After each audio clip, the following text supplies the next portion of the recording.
kalau orang yang udah dikubur terus ada indikasi kriminalitas pidana. Nah karena laptop itu jelek, jadi aku lihat itu cuma yang luka bakar. Oh beda-beda berarti. Beda kasus mati tenggelam. Menggali kembali kan, menggali kembali orang yang sudah dikubur. Karena mencari tahu nih penyebab kematiannya apa. Asik aja, maksudnya buka satu-satu nyuciin mayatnya.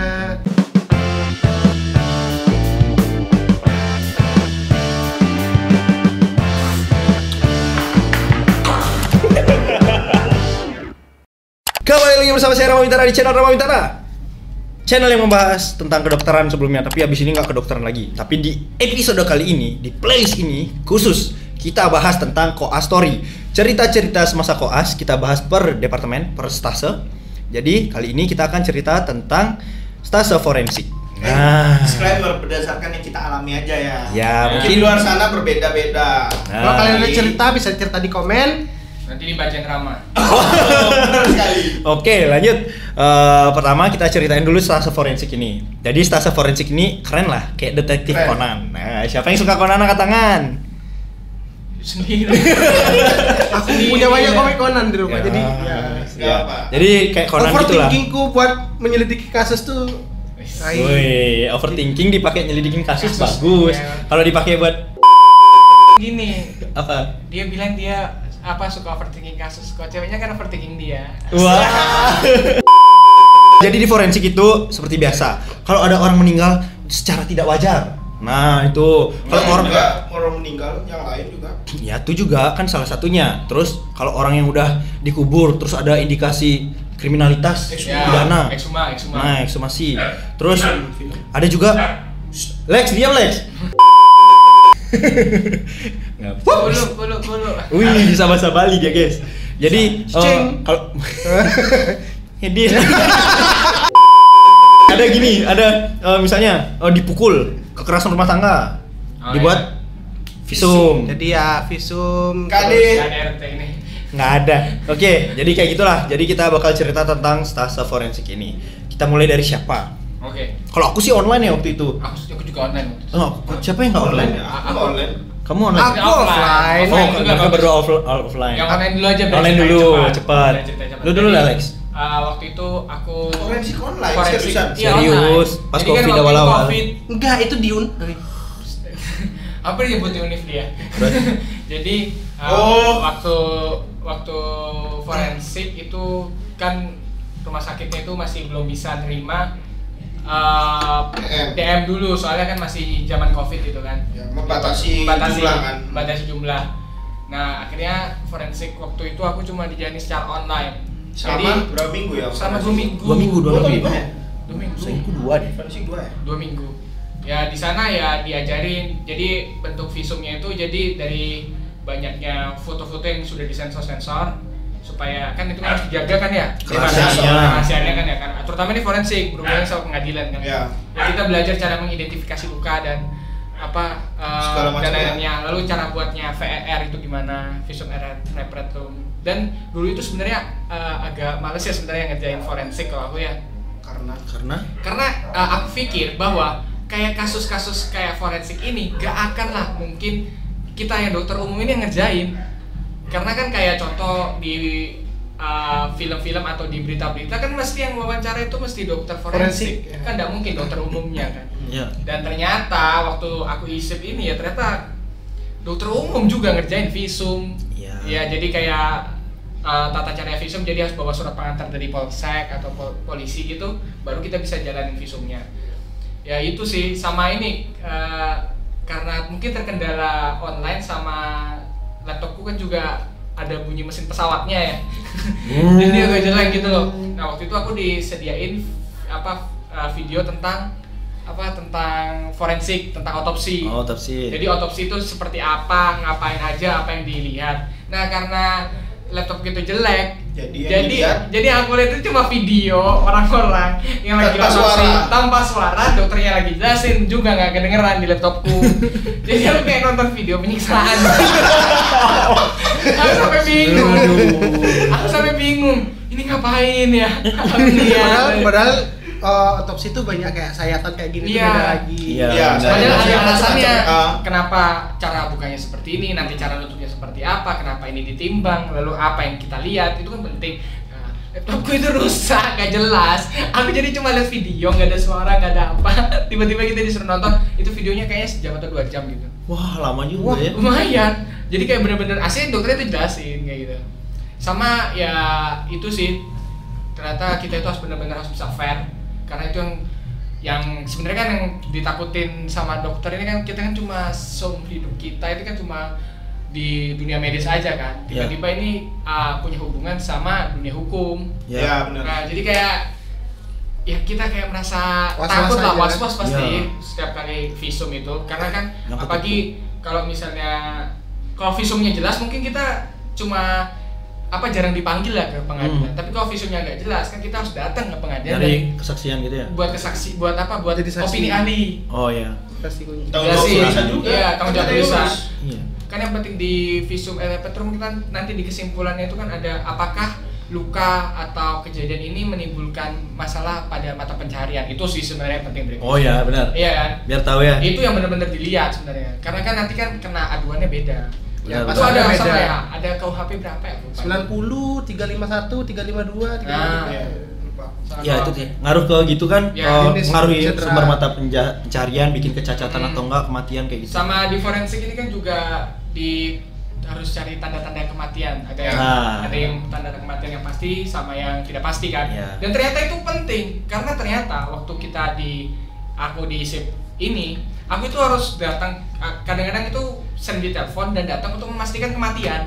Oh, tugas dokter umum ya Tugas berarti dokter kalau umum itu di ternyata. puskesmas ya. Iya, jadi kayak apakah orang-orang ini benar-benar mati atau enggak? Lalu matinya itu dari jam berapa gitu kita dapat Perkiraan waktu perkiraannya kematian. kayak gitu. Lalu kita juga harus aware kayak ini adalah kematian yang wajar atau enggak? Karena kayak enggak wajar kan udah urusannya beda. Ya itu sih ternyata Pendidikan. penting forensik dan wajib tahu, karena kalau kita sampai salah diagnosis kematian itu repot banget. Tanggung jawabnya sulit. Tanggung jawabnya soalnya susah banget. Hukum soalnya. Iya, apalagi visum kamu buat semaumu itu ya juga kacau sebenarnya. Karena itu kan yang akan dibawa ke pengadilan. Ya seperti itu. Ya. Mungkin Terus ada lain cerita. kalau kita sama nih tim online. Hmm. Online versus offline, Bro. Seru-seruan cerita. Kalau aku apa ya? Aku online tuh yang aku inget. Dulu aku ujian di tahun baru. Terus tahun baru terus. Gitu loh. Ini mungkin kejadiannya sama Beda ya, tahun. beda tahun. Oke. Ingat toh waktu kita manggang-manggang tuh. Habis itu pokoknya setelah ujian, pengumuman, Yang lama lulus. lari pakai baju cewek itu? Ya. Pokoknya habis Videonya ujian di sini. Videonya di sini. Nih. kan ujian, lulus, habis itu manggang-manggang tuh tahun baru. Yang aku ingat selama proses forensik itu, kan aku online juga. Kita tuh berempat apa berlima ya? Berlima dikasih kasus, masing-masing anak dikasih link. Linknya itu isinya foldernya itu isinya fotonya itu udah dibagi, kasusnya apa, kasus yang luka bakar, Oh, beda-beda berarti. beda kasusnya. kasus mati tenggelam kayak gitu, kasus ditemuin di rel kereta kayak gitu tuh, di stasiun kayak gitu. Wah, judi, Pokoknya, ya beda-beda. Aku dapatnya yang tenggelam. Oke. Jadi aku cuma bisa melihat foto, dan kan katanya nggak tahu yang offline ya, katanya aromanya itu bakal keinget terus nanti waktu setelah forensik gitu. Karena aku online, aku cuma bisa berpetualang dengan imajinasiku aja gitu. Jadi Cocok dah yang sedang overthinking kan ya? waduh. Ya dari sana tuh ya udah, aku cuma bisa menulis apa yang aku lihat, warna yang aku lihat, lokasinya di mana, cuma nulis aja. Bayangin aja tapi. Membayangin aja, cuma nggak bisa merasakan experience secara langsungnya gitu. Tapi yang di akhir kan aku selama koas tuh membangun gini kan, belajar jadi fotografer kan, secara profesional dibayar gitu kan. Nah, ada suatu ketika aku jadi fotografer di acara wisuda Magister Hukum S2 Hukum. Gus, diam Gus. Mang. Loh. Dapatkan Stoylist Koas Kit Bag, tas organizer minimalis untuk koas dan kegiatan sehari-hari seperti fotografi dan sebagainya. Jangan biarkan ada barang yang tertinggal. Link di deskripsi. Ya, terus waktu itu aku ditanya sama salah satu wisudawan pas acara tuh di rooftop suatu hotel, aku motret dari sana. Terus aku ditanya lah, kamu anak kedokteran ya gitu? Iya, masih koas gitu. masih gitu. Udah lewat stase forensik belum gitu? Sudah dok, sudah aku gituin. Terus temannya ngomong gitu, itu dokter forensikmu tuh harusnya gitu di RS ini. Kalau kamu misalnya belum, ya gampang lah digituin. Waduh, seharusnya dapat golden ticket nih gitu, tapi sayangnya udah lewat.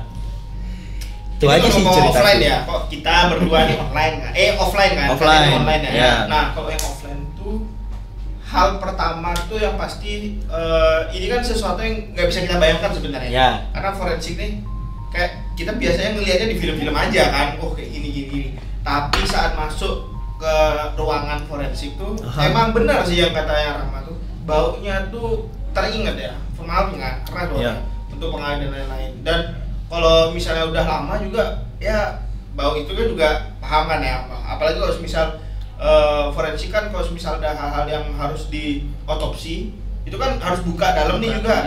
Dan ya terngiang lah ya baunya gimana, intinya gitulah. Nah jadi kalau misalnya sama forensik aku nih sebenarnya semuanya hal baru menurutku ya, semua hal baru yang biasanya kita meriksa tuh orang yang hidup, kita bisa tanya-tanya, kita mencari informasi live lah istilahnya kan. Nah ini kan sesuatu yang sudah mati sebenarnya, istilahnya sesuatu yang tidak ada eksistensinya itu nggak ada istilahnya gitu. Jadi kita harus mencari tahu sendiri, itu yang sulit menurutku. Itu apa ya, seninya tuh di situ, mencari tahu ini gimana nih caranya, ini matinya kenapa nih, ini penyebabnya apa, disitulah ilmunya kan, seninya di situ.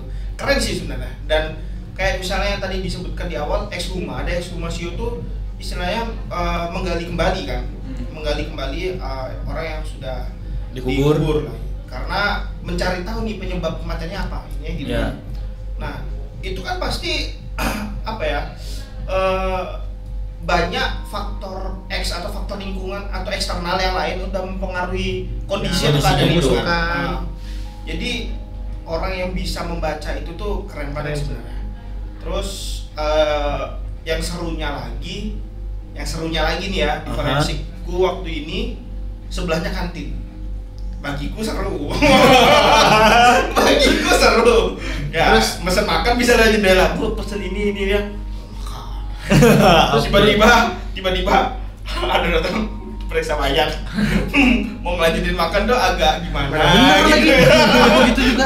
Ya, jadi kalau cerita dariku itu sih kalau dari forensik ya. Ya udah, ceritaku itu doang sih, kayak jadi kalau emang biasanya kan kematian tuh kalau emang nggak wajar, kalau wajar doang kita biasanya PL doang, pemeriksaan luar aja. Kalau nggak wajar itu pemeriksaan dalam. Kalau waktu PL ya gitu, biasanya kadang-kadang ada yang udah kaku, cuman ya asik aja, maksudnya buka satu-satu nyuciin mayatnya. Jadi kayak harus membiasakan diri, karena kan emang kita sebelum masuk FK juga waktu di preklinik juga udah sering kayak lihat mayat kadaver di gitu. lab anatomi. Iya, jadi ya tapi kadang-kadang yang ini tuh bener-bener kayak masih orang itu masih hidup, nggak pucat, nggak apa, cuman kalian tahu ini udah nggak kayak gimana perasaannya kayak gitu. Keren aja sih kayak. Terus ceritanya lagi waktu ada mayat 3 hari nggak baru ditauin meninggal. Ya tau lah, kayak Bagus bilang tadi tuh baunya ya. Aku bener-bener sampai nempelin fresh care di maskerku, tak pakai, masuk ke dalam. Aku baru masuk udah kecium, padahal udah pakai fresh care. Kayak bayangin tuh bener-bener ruangan tuh awal-awal seluas ya mungkin ada kayak 20 kali 20 itu kecium satu ruangan tuh kayak wah Itu yang nggak kita dapat ya Lex ya? Kayak aku aja baru lihat orang meninggal aja. Contohnya gini deh, kayak misalkan ini ke lab anatomi. Ya. Awal-awal kan kuat tuh baunya tuh. Itu kan bau formalin terus. Ya. Ini benar-benar bau pembusukan yang 3 hari nggak diambil. Dan istilahnya awal-awal tuh pasti kita kayak kenceng banget ya, tapi kalau misal udah lebih dari 2 atau 3 hari itu kayak udah mulai biasa gitu. Kalau misalnya sering nerima kayak gitu. Aku gitu sih. Kalau kita agak kalau aku waktu masuk tuh benar-benar kayak wah kacau gitu. Tapi kok dokternya biasa aja gitu. Bisa karena terbiasa. Iya, benar-benar kayak dokter forensiknya biasa aja, dibuka sama dia, dicari-cari satu-satu. Keren ya. Wih. nggak mual gitu. Aku pikirnya apa kamu nggak mual gitu. Teman-temanku udah pada mundur semua sampai benar-benar nggak kuat Ram. Dokternya masih bisa di sana. Kita nggak enak juga dokternya nggak ditemenin kan kadang-kadang kayak gitu. Tapi kita udah gitu aja dalam hati, ya udahlah. Tapi harus tetap ini kan memperlakukan selayaknya pasien. Iya. Benar. Makanya pelan-pelan kan. Itu yang penting. Dokternya itu mesti cerita gini. Oh, saya nggak takut lah, kan soalnya udah tidak bernyawa. Yang saya takut itu pas saya periksa saya ngomong sendiri, terus pasien saya nyaut, baru saya takut gitu. Itu udah di luar medis itu. Udah di luar. Takut juga sih aku. Di luar sains. Terus ada hal lucu nih. Apa? Kan aku COVID sebenarnya. Jadi waktu offline itu, kan harusnya 4 minggu. Ya. Jadi 2 minggu tuh aku COVID di awal. Oke. Nah waktu kan kalau udah COVID berarti kita nggak boleh ikut ujian kan. Ya. Jadi ya udah, aku nggak datang selama 2 minggu. Aku harus ganti hari dulu baru ikut ujian. Ya. Nah waktu aku ganti ujian ini kan sama adik kelasku nih. Adik kelas kita juga dong. Adik kelas kita nih. Terus? Adik kelas kita. Terus ya udah ikut aku 2 minggu awal sampai hari ujian tiba. Hari ujian datang, aku ikut ujiannya. Ujian kita kerjain soalnya Selesai. 5 soal nih. Selesai. Udah jamnya pulang, aku pulang. Tapi adik kelasnya ini nungguin dokternya buat foto-foto. Aku udah pernah foto. Oh, sebelumnya. Oke. Iya. Ya udah aku pulang dong. Pulanglah aku. Yana. Tidurlah temanku nih. Ketiduran lah aku. Ditelepon lah aku. Ditelepon lah kalian, kamu ditelepon. Aku tidur. Dicarilah orang ini, dipanggil katanya. Ternyata aku dicariin guys sama dokternya. Katanya kalau nggak ada aku adik kelasnya nggak boleh pulang. Harusnya sembunyi aja Bang sampai tahun depannya. Harusnya aku biarin aja ya sampai besok aja biar dia di sana. Iya. Tapi pada saat itu kita yang panik, takutnya kenapa-napa. Iya, tapi pada saat itu juga aku ditakutin. Karena kakak salah satu soal dari 5 soal. Kan harusnya 8 toh nilainya. Iya. Ya, harusnya lulus dong. Lulus. Emang KKM-nya 90 kan nggak juga kan? Mungkin. Ya udah. Jadi kakak kelas 1 disuruh perbaikan nilai gitu. Berarti aku harus dapat 100 dong. Ya udah mau nggak mau aku, langsung ngebut dan tuh biasa lah. Disuruh apa itu? Disuruh apa? Bener-bener di sana cuma buat foto. Cuma foto aja. Foto sama, Dek kamu salah satu soal perbaikan ya gitu. Terus dia manggil PPDS ya. Kasih tugas apa nih? Gini ya koasnya. Nonton. Udah Dek, kamu gini aja. Kan sekarang lagi hangat-hangatnya film apa? Ice Cold ya. Ice Cold. Lagi hangat-hangatnya film Ice Cold tuh. Nah. Padahal cold kok hangat ya? Ya lagi susah nih. Nah, iya. Ya benar panas jadi. Terus lagi hangat-hangatnya Ice Cold tuh. Ya, terus Hangatnya lagi. Nah, ya udah deh kamu besok rangkum, kamu nonton sekarang Ice Cold, rangkum dari awal sampai akhir. Kayak gimana jalan ceritanya, terus kelainan apa yang kamu temukan secara forensik di sana. Wih, asik. Terus ketik ke saya, kirim ke saya ke PPDS-nya. Oke. Dok. Tugas nonton anjir enak. Terus plot twist-nya lagi. Setelah ditonton dengeran. Enggak, setelah selesai nonton, sudah selesai ngerangkum, terus udah dikirim dong ini. besoknya aku minta tanda tangan ke dokter yang lagi satu. Satu lagi. Yang satu lagi. Ya. Cewek nih dokternya, itu emang penanggung jawab nilai. Oke. Minta tanda tangan sama tanda tangan emang penanggung jawab ya dokter yang itu. Dok, minta tanda tangan, kemarin saya sudah menyusul ujian. Loh, kamu lagi? Bukannya kamu nilainya udah saya kirim tahun lalu. Jadi waktu aku ngulang tuh nilaiku udah kekirim. Iya. Walaupun salah satu dan memperbaiki dengan rapi. Jadi aku dipanggil dengan percuma datang. Hanya untuk katanya nggak lulus kalau aku nggak datang. Ternyata nilaiku udah kekirim. Tahun lalunya. Ya, ada aja emang ya cerita-cerita kayak gitu ya. Plot twist sih. Kayak itu aja deh untuk forensik ya. Nggak ada lagi, forensik keren sih. Keren. Oh, dokternya juga terkenal. Iya. Nah, itu aja untuk forensik kali ini. Sampai jumpa di episode selanjutnya. Bye bye.